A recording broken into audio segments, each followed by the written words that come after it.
So, it's buzz time again in and around Jamaica's Reggae Boyz. You know, this buzz was kind of building for a while. Now it has hit a new high. Mason Greenwood is coming. Now, we've been hoping this would be a reality for some time, but with Greenwood having to sort out his own sortings, there has been a delay. Sort out his own sortings, more like waiting to see if England would give him a chance. Now, make no bones about it. If England did not reject him, there would be no thought of Jamaica. Come to think of it, what if England says, we have a change of heart?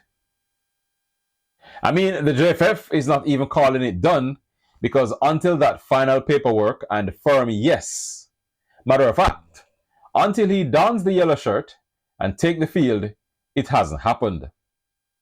I mean, these British media reports could be a shout out to England saying, hey, remember me? I'm still here. So if England holds their position, then their mistake could be our beefsteak.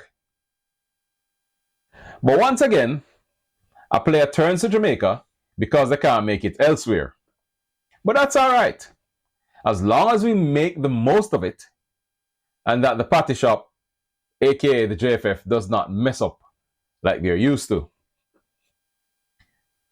Why though do we get so excited when we hear that foreigners are coming? Is it because we love things and people from foreign?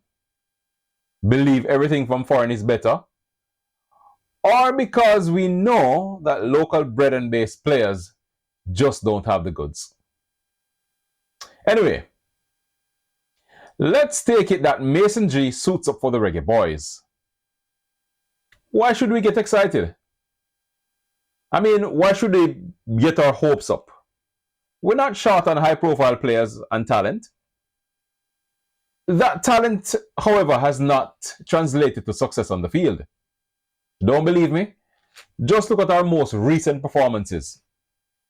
Tons of expectation around the name brand players. And what? Losing 3-0 halftime to the USA? Struggle against Honduras, El Salvador, and teams like that? Now, don't get me wrong. These players play in high-profile setups, so we know they're good. But we just don't see those performances for Jamaica. Nothing that makes you say, yes, World Cup we are come. And it's interesting when you look around CONCACAF, on paper, Jamaica should have a shoe-in. Seriously. But something non-click. I wonder if it's because of the moniker Reggae Boyz. And you know, reggae things stay already, just nice and easy. Yeah, cool and deadly. Just cool and deadly. So when these players come from their high-profile, high-pressure settings, it's more like playing in an ultra-relaxed atmosphere. I don't know. I'm still trying to find the answer. Is it that the expectations from the fans is higher than the hierarchy?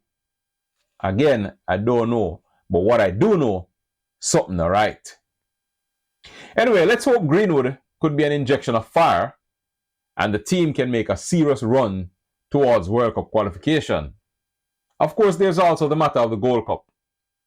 You know, we've been to the final, twice? Still haven't lifted it yet.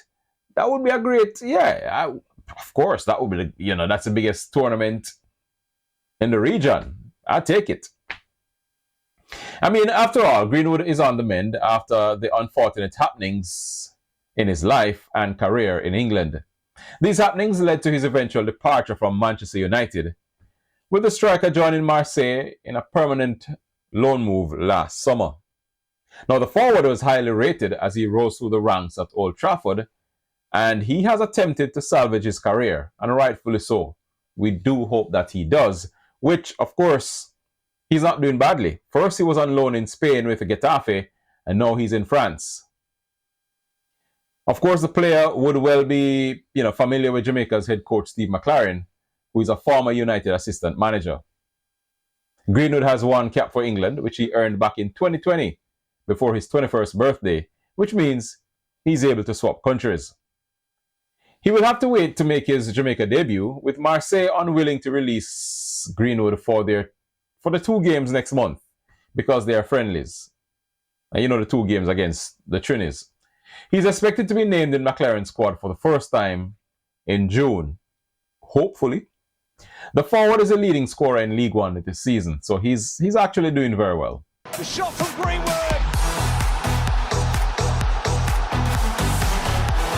What a strike from Mason Greenwood.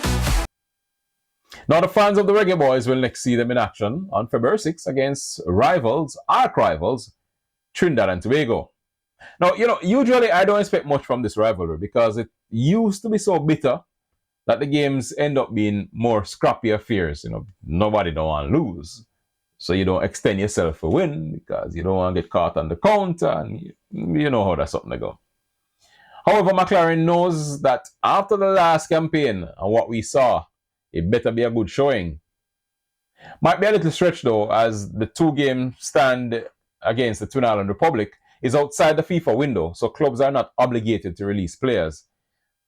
Plus, at this time of the season. The next competitive match for Jamaica, it's against St. Vincent and the Grenadines in March for the CONCACAF Gold Cup qualifiers.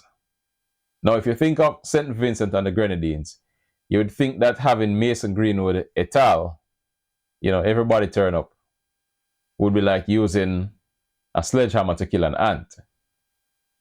But based on what we've seen so far, make them come, make we crush the ants. Because if that's the only ants we can crush, then we're certainly not hitting the big team. So anyway, still our Reggae Boyz, still our Jamaica. So you go. Bless.